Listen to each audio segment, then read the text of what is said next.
intervention, ce sera la dernière sur ce rapport. Sylvia Capanema. Merci, Monsieur le Président. Je vais faire un peu plus rapide que la présentation lue. Donc, nous aussi, de notre groupe Insoumis et communistes, nous nous réjouissons de ce plan, d'autant plus que, comme vous vous souvenez, lors du vote du budget de décembre, en décembre, nous avons réclamé et nous avons demandé la continuité du plan de rebond. Et à l'époque, ce n'était pas encore prévu. Donc, pour nous, c'est une grande chose parce qu'à l'époque, j'avais dit, la crise est bel et bien là. Donc, nous le savons tous, c'est un consensus. Et donc, la continuité de ce plan de rebond 2 est une bonne chose.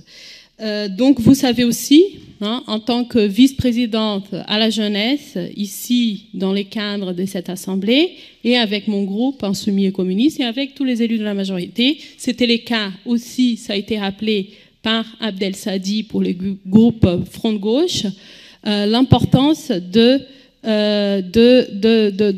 porter des politiques publiques envers la jeunesse.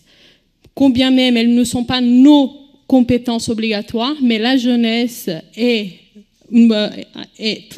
très importante dans ces départements, une jeunesse défavorisée souvent qui a besoin de plusieurs mesures. Cependant, nous ne sommes pas les seuls à intervenir. Il y a d'autres acteurs. C'est pour ça que nous réclamons, et je réitère ici, les revenus étudiants, la mise en place d'un RSA pour les jeunes, les transports gratuits pour les jeunes, la mise en place, l'augmentation des stages, et ça on le fait, comme ça a été rappelé, mais nous ne pouvons pas être les seuls à les faire.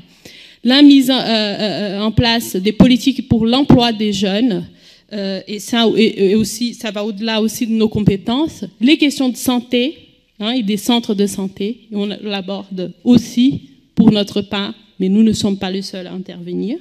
Et donc, une série de questions concernant la jeunesse que nous avons portées tout au long du mandat avec certaines victoires et certains moments d'un peu d'insatisfaction, mais aujourd'hui, au moins, on reconnaît la question à la hauteur. La crise sanitaire et la crise sociale a été la pointe de l'iceberg de la question de la jeunesse dans notre territoire en Seine-Saint-Denis et aussi dans le pays, en France.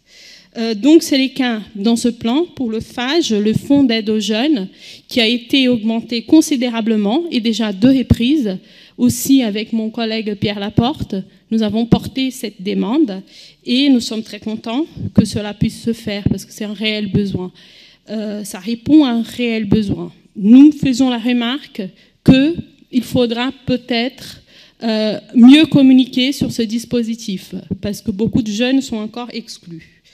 Et donc, juste pour conclure, nous savons que le département de Seine-Saint-Denis, ça a été aussi, nous l'avons dénoncé plusieurs fois, subit des politiques d'austérité et libérales qui nous rendent plus difficiles. Nous avons beaucoup moins de marge de manœuvre, mais nous insistons sur le fait qu'il faut continuer à porter ces politiques publiques volontaires et importantes pour la population et même pérenniser un certain nombre de nos politiques.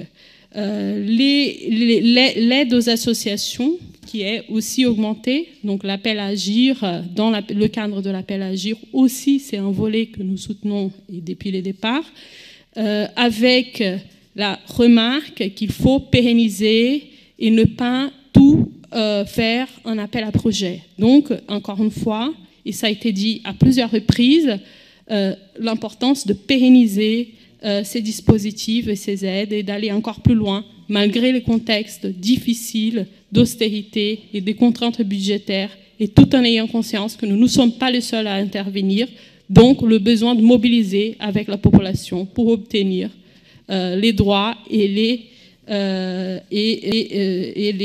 services publics dont nous avons besoin en Seine-Saint-Denis. Merci beaucoup de votre attention. Merci.